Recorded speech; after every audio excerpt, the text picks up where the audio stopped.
US president is now demanding Iran's unconditional surrender after these 6 days of hostilities with Israel. The Pentagon is sending more fighter jets to the Middle East and extending the stay of warplanes that are already there. Defense Secretary Pete Hegseth says the deployments are for the protection of US forces. Well, Trump has also issued a further warning online. He said, "We now have complete and total control of the skies over Iran. Iran had good sky trackers and other defensive equipment and plenty of it, but it doesn't compare to American-made, conceived and manufactured stuff." Trump adds that nobody does it better than the good old USA. Well, let's bring in Phil Lavelle. He joins us from Washington, D.C. Phil, I was taken by that post. We have control of the skies over Iran. Who's we?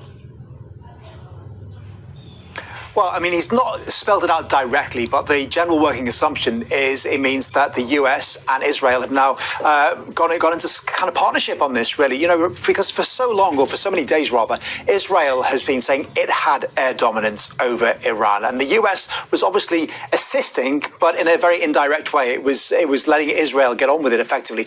Now the fact that he's saying we suggests that there is this coupling there, but you know, it's still very early in the morning here. It's 3 o'clock in the morning, and we're still waiting to hear from Donald Trump. Bear in mind that he often does make statements in the middle of the night. He's been on Truth Social all night talking about other things.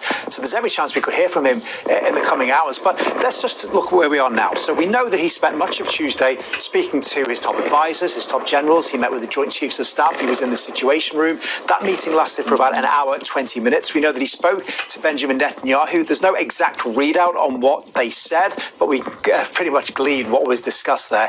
There are reports in Axios this morning here in the US, which is a very well-sourced website, claiming that top military officials say they now expect the US to launch these military strikes within a matter of days. Now, you've got to remember, we've seen these posts from Donald Trump, so he's very much on the offensive now. He's even called out Ayatollah Khamenei. He said he called him the supposed supreme leader, and to paraphrase, basically said, "We know where you are, don't push it because we will come if we feel the need." So it's all building up now. The big question is, what will it look like if the US gets involved?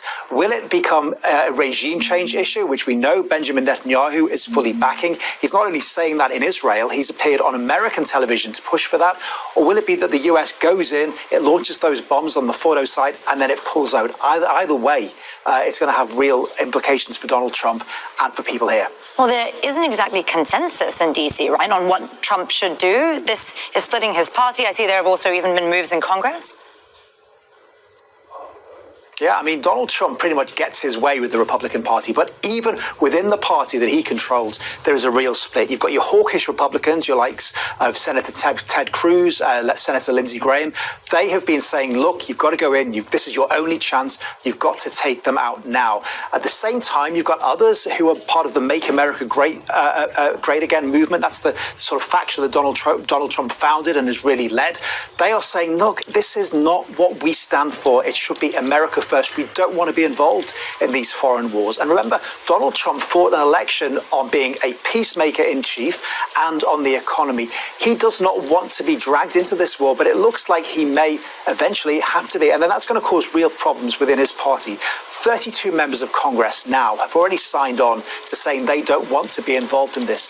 Now, obviously, Donald Trump can't declare war on Iran, and we're probably away from that. But if he was to, let's say, take out Ayatollah Khamenei, that would be seen as an act of war by Iran. And even though Donald Trump can launch issues under emergency powers, he can't declare war. So there is still some kind of leverage here, but it's totally tearing this party apart. And even J.D. Vance, who is the vice president, he's very against any interference in foreign wars. He doesn't want to be involved in Ukraine.